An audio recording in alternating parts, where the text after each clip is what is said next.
노인 고령화 사회에 접어든 한국. 최근 정부에서는 노인 고독사를 예방하고 문제를 해결하기 위해서 여러 가지 대책을 마련하고 있습니다. 각 지방자치단체에서도 제로 고독사라는 슬로건을 걸고 있는데요. 노인 고독사뿐만 아니라 나이가 들고 몸이 약해지면 한순간의 부주의로 목숨까지 위험해지기도 합니다. 갑자기 숨이 안 쉬어진다거나 화장실에서 미끄러져 넘어졌을 때, 그리고 화재나 낙상의 문제에서도 골든타임을 지키지 못한다면 위험하게 되죠. 가족이 같이 살고 있으면 도움이라도 받겠지만 요즘 혼자 지내시는 독거노인분들의 비율이 늘어남에 따라 정부는 대책을 내놓았습니다. 아는 것이 돈이다.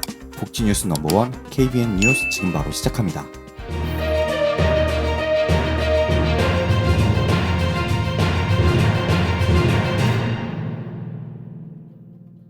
정부에서 많은 정부 지원 제도가 있습니다. 하지만 몰라서 못 받는 경우가 참 많습니다. 대부분 신청을 통해서 지원을 받을 수 있기 때문인데요. 오늘 소개해드리는 지원 제도 또한 마찬가지입니다. 특히 혼자 사시는 어르신들에게 필수로 필요한 것들이지만 신청을 하지 않는다면 받을 수 없습니다. 그러니 오늘 영상 시청하시고 꼭 신청해 주시기 바랍니다. 앞서 말씀드렸듯이 우리나라는 초고령화 사회에 진입하면서 따라오는 여러 문제들이 있습니다. 특히 노인 고독사가 있는데요. 가족이 하나 둘 떠나고 결국 혼자 남아 살아가시는 어르신 분들이 많이 계신데요. 이런 독거노인 분들의 경우 위급하고 다급한 상황에 매우 취약합니다. 그래서 우리 정부는 이런 독거노인 분들의 안전을 위해 응급안전안심 서비스를 시행합니다. 살다 보면 예기치 않은 응급 상황이 생길 수 있습니다. 특히 홀로 생활하시는 부모님이 계시는 경우 자녀분들이 늘 걱정하는 부분들일 것입니다. 같이 살고 있으면 급한 상황이 생겼을 때 신속하게 대응할 수 있지만 멀리 떨어져 있는 경우는 늘 위급한 상황에 대해 생각하게 될 것입니다. 그리고 우리 어르신분들은 자식들이 걱정할까봐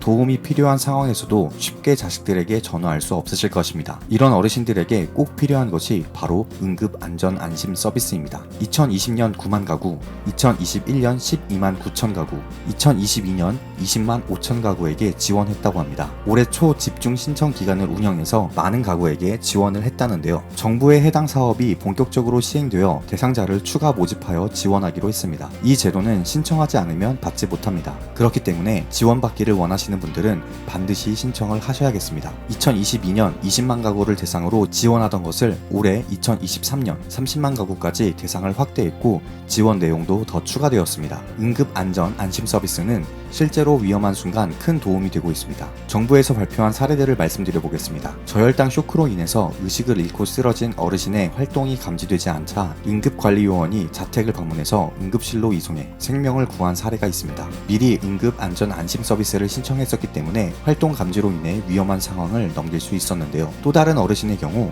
심근경색 시술 후 댁에서 코피가 멈추지 않자 응급 버튼을 눌러서 신속하게 119가 출동해서 적절한 치료를 받으셨던 사례도 있습니다. 또 다른 사례도 있는데요. 어르신이 외출하신 사이 댁에 불이 났던 것인데요. 아무도 없었기 때문에 그대로 가면 정말 큰 피해를 입을 수 있었지만 응급안전 안심 서비스를 신청해서 미리 설치한 화재 감지기가 자동으로 작동해서 119로 신고가 되어 피해를 최소화할 수 있었습니다. 이렇게 이 응급안전 안심 서비스로 인해서 여러 피해들을 막을 수 있습니다. 작년 2022년 한 해 기준으로 조치를 받은 응급 상황과 신고는 약 16만 3천 건에 달한다고 하고 활동이 감지되지 않아서 낙상, 고독사 등이 의심되어 응급관리요원이 안부를 확인한 경우가 13만 9천 건, 응급버튼 신속신고 1만 7천 건, 화재가 발생했을 때 자동으로 감지되어서 119로 신고된 것이 약 6천 건이 넘는다고 합니다. 그렇다면 응급안전 안심 서비스를 통해서 받을 수 있는 지원 내용이 무엇인지 말씀드리겠습니다. 먼저 올해부터 추가로 도입한 서비스 내용입니다. 살려줘를 외치면 바로 119로 신고가 되는 음성인식 기능이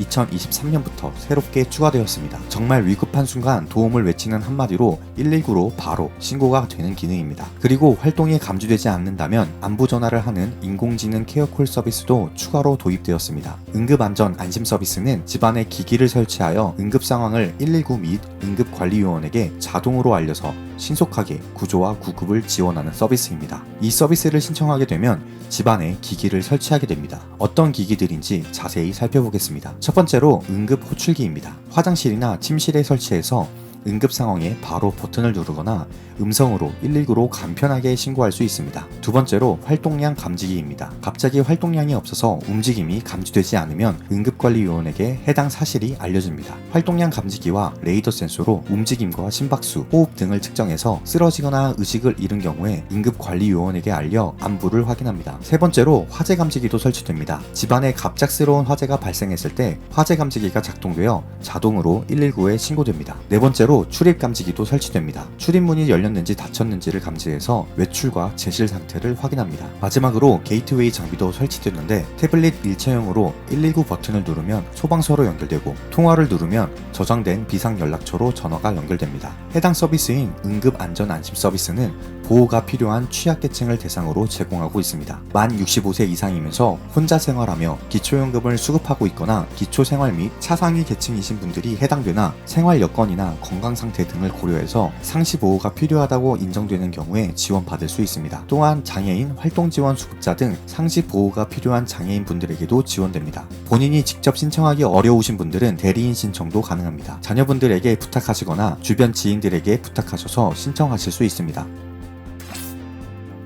앞서 말씀드렸듯이 신청하지 않으면 받지 못하는 지원제도입니다. 응급 상황은 말 그대로 응급입니다. 누구도 그 일이 언제 일어날지 알 수 없기 때문에 미리 대비할 수 있는 것들은 대비해 두시는 것이 가장 중요하다고 말씀드릴 수 있겠습니다. 꼭 신청하시기 바랍니다. 만약 부모님께서 홀로 계시다면 정부에서 시행하고 있는 응급안전 안심 서비스를 꼭 신청하셔서 부모님 댁에 설치해 드리는 것 안전을 위해 큰 도움이 되지 않을까 싶습니다. 모두의 건강을 바라며 오늘 소식은 여기서 마치겠습니다. 지금까지 복지뉴스 넘버원 KBN 뉴스 윤석호 기자였습니다.